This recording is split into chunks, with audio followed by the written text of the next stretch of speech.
Are you struggling with self-sabotage? Well, today I want to talk about this and some ways you can move through this. And if you stay until the end, I have an extra special point for you then as well. Now, for me, I've had many bad habits, even though I knew what I wanted and wanted to move towards, coming my way and pull me back on my progress.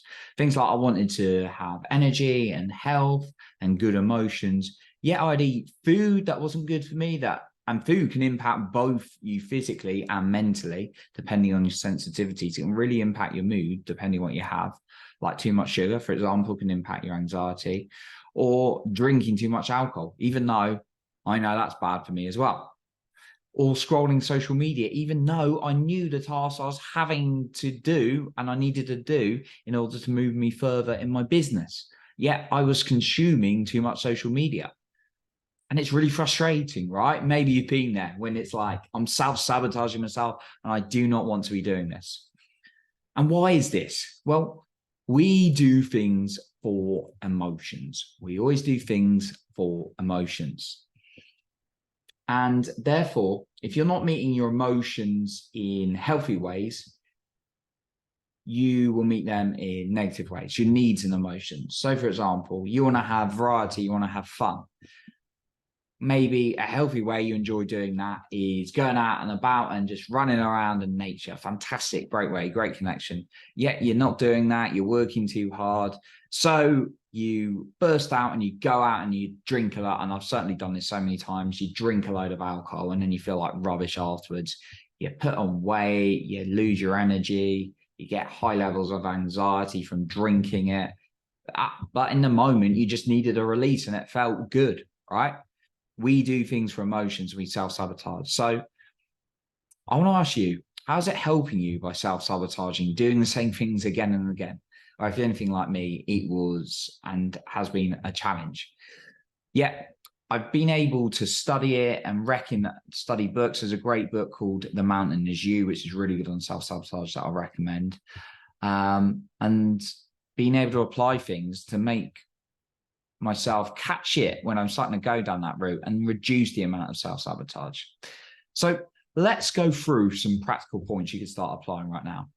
Firstly, list it. Like just letting yourself go around on automatic behavior, on subconscious behavior, you're going to keep doing it. So you need to start listing actually what is it that is called this self-sabotaging behavior. Maybe you're eating more than you plan to. Maybe you're drinking more than you plan to. Maybe you're saying things to people that you don't want to be saying and it's ruining relationships, all kinds of relationships. What is it? Start listing down these behaviors that you don't want to be doing that are not serving you.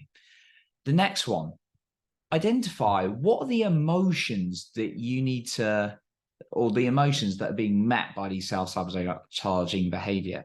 So, for example, you're drinking too much. You just want to have some fun, and you're not giving yourself your fun because you're working too hard.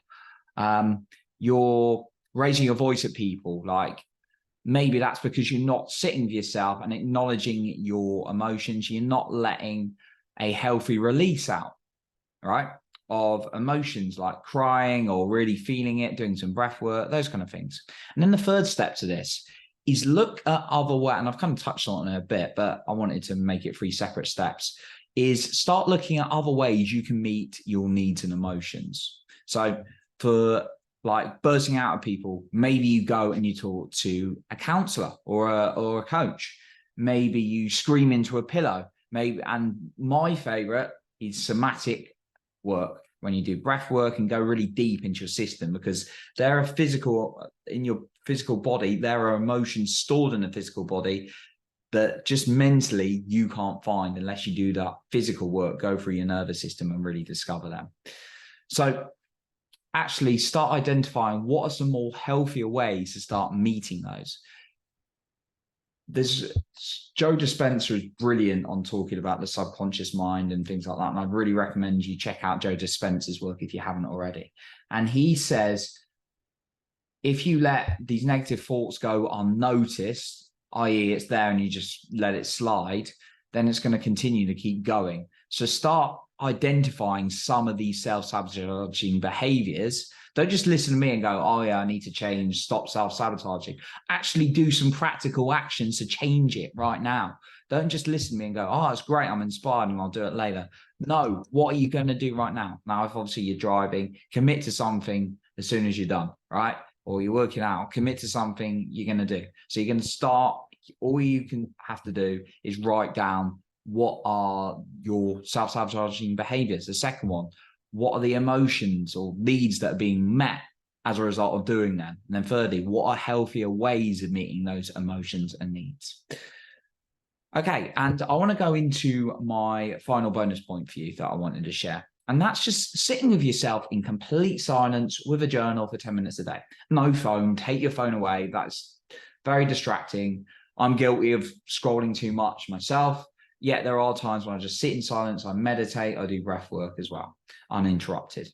So sitting with yourself is going to allow you to really sit with yourself. And in my experience, not many people do this. We just go through the busy day, day in, day out. So find some time to sit with yourself and really understand how you're feeling, what you're going through, because by doing that, you're going to start identifying actually what some of your needs, what some of your emotions, and therefore, if you can identify that, you're going to start identifying some of these patterns that don't serve you and start looking at more healthier ones just by sitting with yourself, just by understanding yourself that a little bit more. So that's what I got for you today. I appreciate you for being here. You're improving other people's lives by being the best you. And remember, you are in control of your own self-esteem and confidence.